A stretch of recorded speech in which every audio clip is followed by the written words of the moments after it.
All right, today we are diving deep into a tarot card that honestly gets a pretty bad rap, the Four of Swords. We're going to flip the script on this one because it's not about being lazy or giving up. No, this card is actually one of the most powerful strategic tools you have for building massive success and attracting some serious abundance. You ready? Let's get into it. So, does this feel familiar? We're living in this world that's just screaming at us to go, go, go. Do more, be more, achieve more. The pressure is it's relentless, right? We're surrounded by all these distractions, and just being busy becomes this habit that feels almost impossible to break. But what if the real secret to getting ahead isn't about pushing harder, but about knowing when to stop? Okay, let's be real. When you first see this card, it can look a little dark. We've got this knight laying on a tomb, hands in prayer. 3 swords are hanging over him, 1 is underneath him.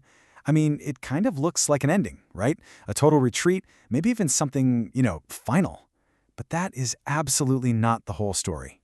What this card is really pointing to is something that, for a lot of us, is way more difficult than just staying busy.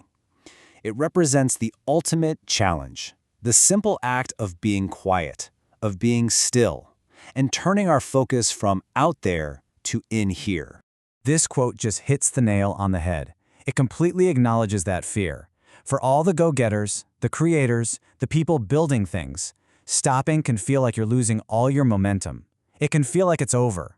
But this card is here to tell us, no, that is not what's happening at all. That stillness, it holds its own kind of power. So let's decode what this knight is really up to. This isn't about giving up, it's about strategically powering up. Let's break down what's truly going on behind this powerful image. At its very core, the Four of Swords is signaling a much-needed timeout. And think about it. The Suit of Swords is all about our mind, our thoughts, and our challenges. And the number 4, that's all about stability and building a solid foundation. So you put them together, and what do you get? It's time to build a stable mental foundation. This is your period to rest, to think things through, and to quietly prepare before you make your next big move. And this whole process, it isn't about just passively waiting for things to happen. No way. It's an active, intentional state of being that's built on 3 really crucial pillars. Let's take a look at what they are. Now, the key thing to get here is that this pause is a whole process. First, you rest. You actually give yourself the quiet time to heal, physically and mentally. Then you contemplate. This is where you step back from it all, you gain some much-needed perspective, and you quiet all that outside noise so you can finally hear what you're trying to tell yourself. And then finally, you prepare. This is where you gather up all your energy, tie up loose ends, and build that secure foundation for whatever is coming next. And this is such a crucial difference. We need to distinguish between a strategic pause and just being stuck in a state of anxiety. The Four of Swords is the conscious choice to rest peacefully. Now compare that to its cousin, the Nine of Swords, which is the total inability to rest. It's a mind that's just tortured by worry and anguish and those awful sleepless nights. I mean, just look at the difference here. You can feel it, can't you? On the left, we've got this chosen stillness, this period of calm and reflection and healing.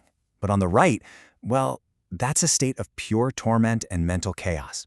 The Four of Swords is inviting you to choose the path on the left, the one that actually recharges your batteries, instead of draining them dry. Okay, so now let's get to the really good part. Let's see how all this builds into something truly amazing. Because this pause, it isn't just about avoiding burnout.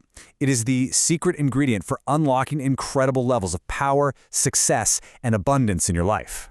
The source material gives us just the perfect metaphor to really understand this. I want you to picture an Olympic diver standing on the high board. This is everything, right here. That moment of peak performance is always preceded by a moment of absolute stillness. In that pause, she's gathering her strength, she's centering her energy, she's visualizing the perfect dive. That strategic stop is the only thing that makes it possible for her to bring her absolute best. And that is exactly what the Four of Swords is trying to teach us. So what are you really doing in this quiet time? You are actively building a ridiculously powerful foundation. You're gathering your strength, not just resting, but refilling your creative well. You're centering your energy so you can get laser focused on what you really want. You're consolidating your inner resources, sharpening your skills, and refining your ideas. This whole shift from the crazy external world to your calm internal world, that's how you prepare to launch from a place of unshakable stability. And that makes you a magnet for all the abundance you're looking for. So I want you to think of this card not as some kind of roadblock, but as a personal invitation. It's an invitation from your highest self to just step away from all the noise, to heal, and to consciously, deliberately recharge your spirit. The next time you see this knight just lying there, don't see an ending. I want you to see a warrior who is powering up. See a genius deep in thought. See someone who truly understands that the real preparation for greatness, it doesn't start with a bang. It starts with a peaceful, strategic pause. And that kind of leaves us with one final question for you to really think about. What incredible things could you achieve? What new levels of health and wealth and happiness could you unlock if you just gave yourself permission to rest and strategically recharge first? Hey, if you found this explainer helpful and it gave you a new perspective, please subscribe to our channel for more deep dives just like this one. We would love to hear your thoughts on the Four of Swords down in the comments, and of course, don't forget to hit that right button. Thanks so much for watching.